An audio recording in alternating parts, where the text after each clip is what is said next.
Hi, welcome to the Quinta. And although we are in the start of April, it's still really cold.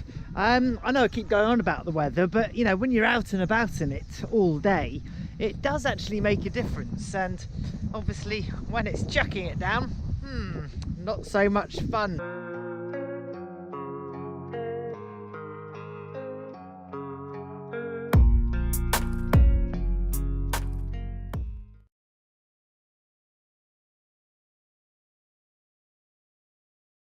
Can't work out, but I've got no water pressure. Okay, so this is the inline filter. This is where it gets soaking wet. I'm glad that didn't get me in the face. Right, yeah, a little bit green and nasty. I should have put a tap in this.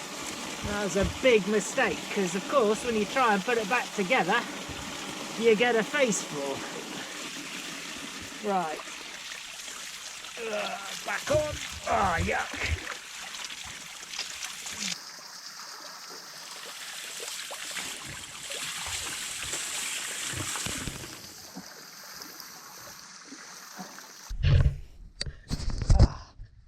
What I'm going to do is open up down here and hopefully that will release some of the back pressure, because that's what's getting me wet. Okay. With any luck, this might work a bit better.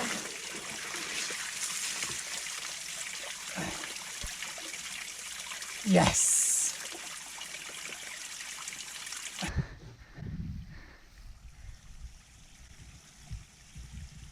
What you doing in the trees, pussycat? Nice. You might remember I planted some butternut squash seeds, and these ones here are from a fruit that we got in the supermarket, and these ones here are from a packet. Now, of course, these might have hybridized with something else and be weird, but they're actually doing really, really well.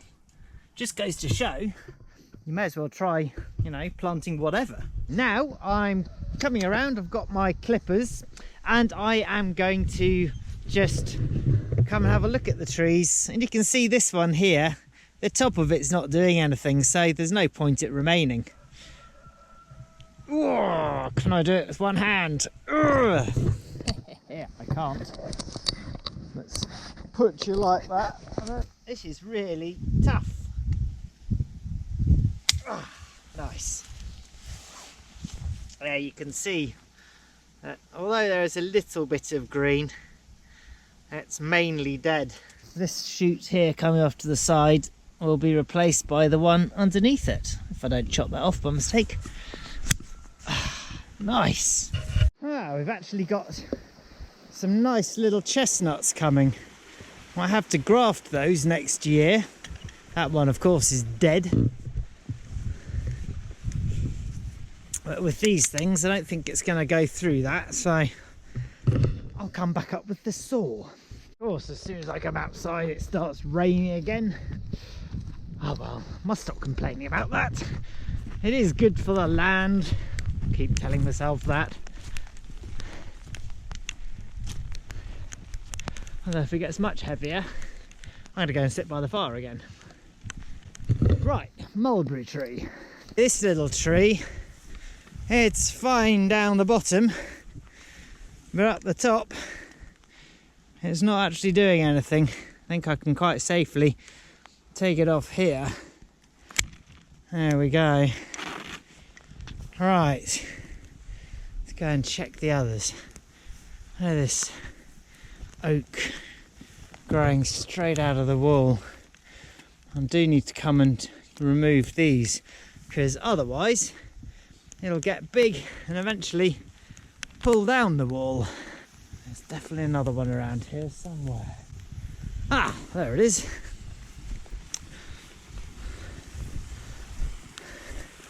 You look fine apart from that bit.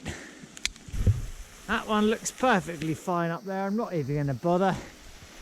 And looks like this chestnut here has had its day, so that will be more firewood, as I suspect Well, this one because it's got all this bracket fungi growing out of the side of it. I'd like to welcome Shine and Kev to the channel. They joined as members, so thank you very much indeed for that. And Shine and Kev organise a brilliant festival, which you might have heard of, which is called Shinefest. Okay, so here we are backstage at Shinefest, so we'll take you on a little tour of where we are.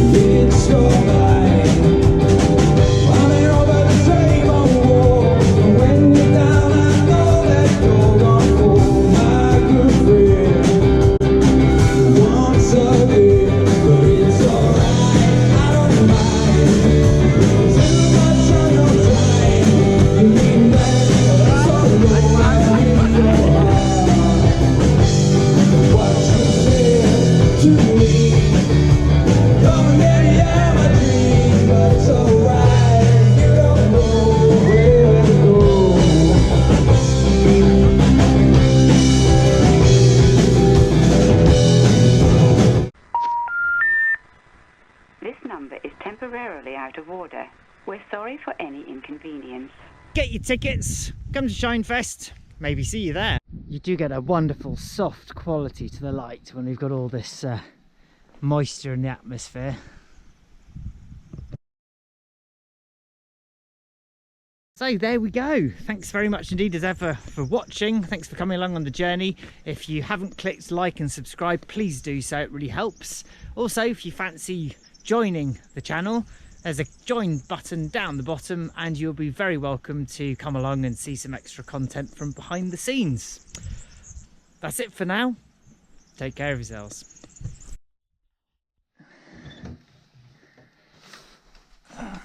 Find room in there for you.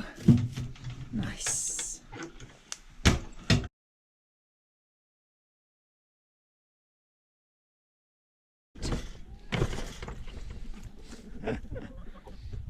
These people ask me, why have I got an ancient car? Well, there is a very good reason behind that. We do actually have other cars. One of them is in the UK broken.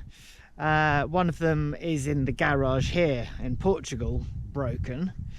And finally, we have the one that I'm just going to show you here. And the reason I'm going to show it to you is I actually want to see whether any of you out there have any suggestions as to how I can fix it. This green thing here is a 2006 Isuzu Rodeo. Now, I thought to myself that that would be an ideal vehicle. It's 4x4, it's a pickup, it's got 5 seats, and yeah, it ticks all those boxes. Unfortunately, it's got an absolutely intractable electronic problem, and we've been trying to fix it for absolutely ages. And what happens is when you're driving normally, it goes into limp home mode just randomly, and that's really, really dangerous. And we've had it in various garages. It's had a new ECU, it's had all sorts of things, but the problem persists. Now, the electronics, it's all Bosch, so it should be relatively easy to repair, right? Well, wrong. Isuzu sold this model and they haven't actually given the code to the people who have the plug-in readers so they can diagnose it. So I've had about 3 auto electricians on it and nobody has been able to actually find what the problem is. So I would contend that that car was missold. You should be able to surely repair something. You know, this is, what, 2006, it's 18 years old. I believe in keeping things going for as long as possible. A Toyota over there, no electronics, and that's well into its 30s.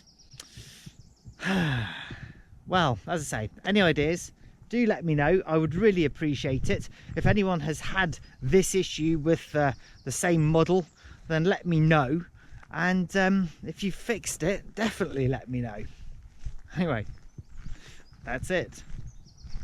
Bit of a rant, I guess, but you know, you go and buy these things in good faith, you're entitled to expect that they're going to work and do the job that they've actually been theoretically sold to do. I'm going to go and download the footage off the SD card, and that way I can actually put out another video later on this week. And whilst that is going on, I'm going to go and plant yet more seeds. I'm not going to keep filming that because I think you get the idea that you know, seeds you put into soil and cover it up and water them, and then hopefully they germinate. I would encourage you, of course, give it a try yourself. If you've never grown anything, then you don't need green fingers, you just need soil and seeds. Right, take care.